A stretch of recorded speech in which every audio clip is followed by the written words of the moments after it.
This morning, we're taking action for you. We're getting answers from the city of Tampa about escalating flooding issues in one community. Neighbors tell us it's so bad, they're worried about people driving, even walking in that area. Yeah, so we took this to city leaders to find out what they're doing to make it better, to fix it. ABC Action News reporter Larissa Scott shows us why neighbors are worried that somebody's soon going to get hurt.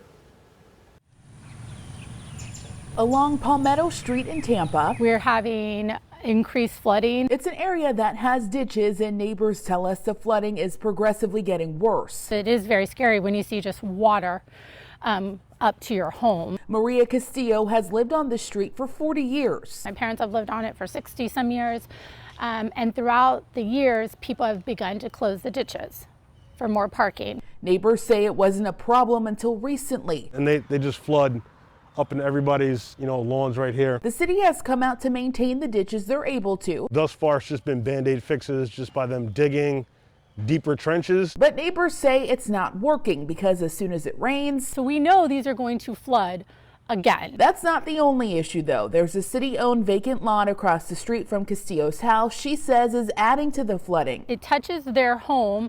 It does go all the way into this driveway, and then it does start to come over the street. The people who live here tell me that after it floods, the water usually recedes, but then they're left with water standing in their ditches for days all over the neighborhood. They're now filled with frogs, mosquitoes, snakes. On top of that, this community is concerned about safety when the ditches flood, because you cannot tell where the street starts and where the ditch starts. John Howe has seen accident after accident outside of his home. I've seen numerous cars actually flip over into that ditch. I just really want my voice to be heard that digging the ditches is not the solution. Howe says people have fallen into the ditches too. They're trying to dodge cars and there's no place for them to go. So we reached out to the city to get some answers. The city has funded a project to widen Glen Avenue, which is perpendicular to Palmetto Street. There are also plans to improve stormwater issues and add safety improvements like a sidewalk. Construction is scheduled to begin early next year. In terms of the flooding ditches and issues with the vacant lot on Palmetto, leaders tell us it's a complicated problem, but they are aware of it and are looking into ways to fix it.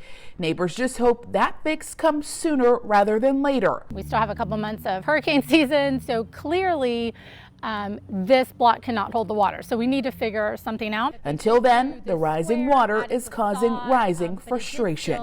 In Tampa, Larissa Scott, ABC Action News.